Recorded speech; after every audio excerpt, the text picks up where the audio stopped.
චණ්ඩි නෝද චණ්ඩි තස්මේනියාවට පාතාලෙන් බහැලලු නේද? අද අපි කතා කරමු චණ්ඩිය ගැන. හැබැයි මේ ඕස්ට්‍රේලියාව විතරක් නෙමෙයි.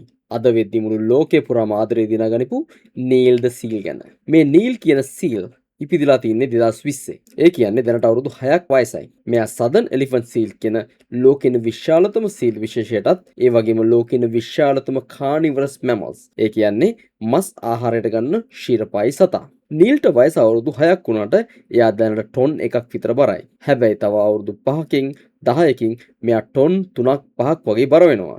ඒ වගේම මීටර් 6ක් 7ක් වගේ දිගකින් වර්ධනය වෙනවා. නීල් එයාගේ ජීවිත කාලෙන් 80ක් 90ක් වගේ මුහුදේ ජීවත් වුණාට එයා බ්‍රීඩ් කරන්න, මෝල්ඩ් කරන්න, ඒ කියන්නේ හැම ලෝන් අලුත් කරගන්න, ඒ වගේම රෙස්ට් කරන්නත් ගොඩබිමට එනවා. නීල්ට බ්‍රීඩ් කරන්න නම් තව ගොඩක් කල් තියෙනවා. ඒ වගේ මෙයාලට මුහුදේ පාවෙමින් නිදා ගන්නත් පුළුවන් නිසා නීල් නම් මේ දවස්වල ඇවිල්ලා ඉන්නේ එයාගේ අවුරුද්දකට වතාවක් සිද්ධ වෙන පරණ හැම සහ ලොම් ටික හලලා රිෆ්‍රෙෂ් වෙලා යන්න. හැබැයි නීල් නම් ජනප්‍රිය වෙලා තින්නේ මුළු ලෝකෙටම බම්බු ගහගන්න කියලා එයාගේ ආතල් එක එයාගේ පාඩුවේ ගන්න නිසා. නීල්ට කෙලින් අතර හිටවලා තියෙන කිසිම දෙයක් පේන්න බෑ. ඒ ඔක්කොම කඩා සුණු විසුණු කරලා දාලා එයා ෆ්ලැට් එර්ත් එකක් හදන්න තමා හීන දකින්නේ.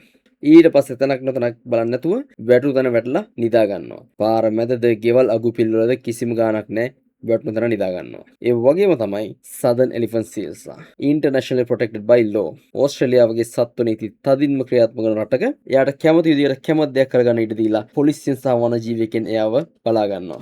ඒ විතරක් නෙමෙයි එයාව බලන්න එන අයට මීටර 20කවත් දුරක් තියාගන්න කියලා එහෙම නැත්නම් බල්ලෝ එහෙම අරන් එනවා නම් මීටර 50ක්වත් දුරක් තියාගන්න කියලා නිවේදන දීලායි තියෙන්නේ. Southern Elephant Seal ගැන තවදුරටත් කතා කරනවා නම් මෙයාලා සාමාන්‍යයෙන් මීටර 300ක් 800ක් වගේ ගැඹුරට ඩයිව් කරන්න පුළුවන් සත්තු විශේෂයක්. ඒ වගේම මිනිත්තු 20ක් 30ක් වගේ කාලයක් හුස්ම නොගෙන ඉන්නත් මෙයාලට පුළුවන්. ඒ වගේම මෙයාලා දවසේ පැය 24ම වතුර ජීවත් වෙන්න පුළුවන් සත්තු විශේෂයක්. මෙයාලට කිමිදෙන ගමන් නිදා ගන්නත් පුළුවන්. තවදුරටත් කියනවා නම් ශීරපයින්ගේ විශාලතම ඇස් තියෙන මෙයාලට මේ විශාල ඇස් රාත්‍රී කාලයේදී ඩයිව් කරන්න අඳුරේ තියෙන දේවල් දකින්න උදව් වෙනවා. ඉතින් තවත් මේ වගේ ලස්සන අන්ඩර්වෝටර් ගැන කතා කරන වීඩියෝ එකක් එක්ක අපි ළඟදිම තවත් දවසක හම්බ වෙමු. එතකන් මගේ channel එක follow කරලා එහෙම නැත්නම් subscribe කරලා තියාගන්න.